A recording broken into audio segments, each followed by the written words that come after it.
The big talking point, obviously, is the IMF's concerns about Nigeria's monetary policy. In a statement recently, they have expressed some views to the extent that maybe the central bank has done a little too late with regards to monetary policy. Joining me in the studio to give his thoughts on that policy and, of course, Nigeria's inflation numbers, which were out yesterday, is Bismarck Rewane, a familiar face on the program from Financial Derivatives. Thanks a lot, Bismarck, for joining us on the show.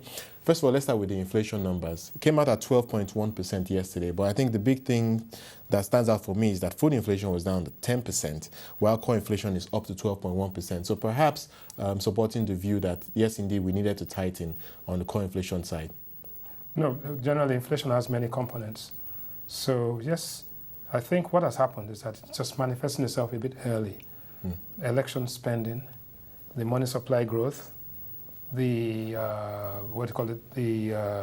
impact of the increase in the price of diesel from 107 naira to 121 naira, increase in the price of kerosene, and some other variables. But that's just the beginning of a process.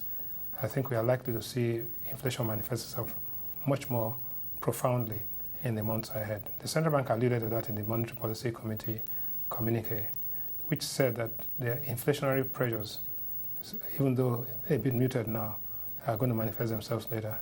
So in view of that, they decided to tighten. But the point is that, like the IMF said, they were $1 short an hour late. That is, if they did too little, too late, they have to do some more, or else we're going to have an overheated economy. Let's focus on some of the issues that the IMF has alluded to. First of all, there's the fiscal stimulus, 37% increase in public spending, which obviously must have put some pressure on the economy. And let's just look at that point about doing a little too late.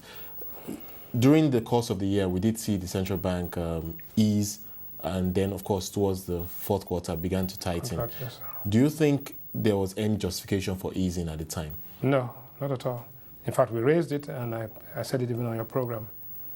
The imbalances, the domestic imbalances, the difference between interest rates and the rate of inflation. The interest rates were held artificially low. It didn't serve any purpose. It did not achieve anything. It didn't alter the allocation of resources in any form. If anything, it led to some form of capital flight. Even if anything, it led to distortion in factor prices. If anything, it led to negative, and it was a negative multiplier. The result was clear. Borrow-to-change activities in the year were almost $6 billion, equal to the amount spent on joint venture cash calls. Our investment in the oil sector was equal to that amount used to support the currency in the parallel market. But how important is the IMF's opinion in the scheme of things for Nigeria, in your view? Extremely important at this time. Nigeria has a massive infrastructure gap.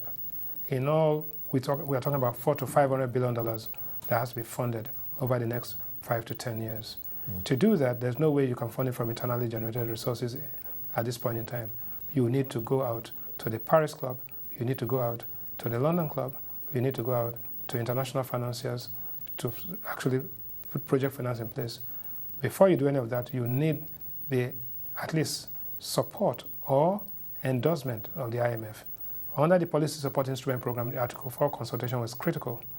Now it is extremely important. So you need the Article 4 consultation to show that, one, you are managing your resources properly, and two, that your policy framework can actually support your economic aspirations. Secondly, you need the rating agencies. And then thirdly, that will give some comfort to the financiers who will come in to say this. So the work is cut out for the Nigerian policymakers in spite of the fact that oil has inched above $100 a barrel. Let's talk about that a bit, especially with regards to the exchange rate.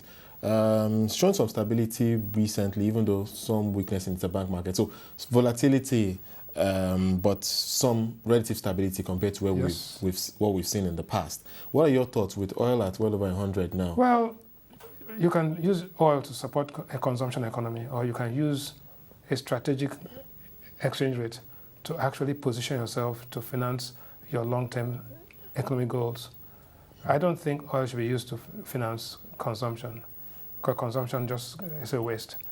So if you look at the crude purchasing power parity analysis, the naira should be trading, the market will clear totally at a rate of 172 naira to $1, but that's far out. At 150, What the IMF is talking about is a depreciation in currency. Depreciation is not a devaluation. Depreciation is a crawling, slow movement of the currency towards what they call a real equilibrium exchange rate. While a devaluation does it, like what we did during the global crisis. It went from 118 to 120 to 150. That's devaluation of the currency. Depreciation is a crawling peg which puts it within a band. So plus or minus 3, 4, 5% max. That will adjust the currency and bring it into equilibrium. I think that's what we are referring to, and that is what I like to see. All right, and very quickly, some have alluded to the fact that we probably need to get our MPR up another 50 basis points. What are your thoughts, very quickly? I think that we have to move even more than 50 basis points. You've got to force this economy into equilibrium. The gap between inflation at 12.1% and the treasury rate of 7% is 5%. That is just too high. We've got to do something. We've got to adjust it in one way or the other. All right, thank you very much for your thoughts, and let's leave it there for today.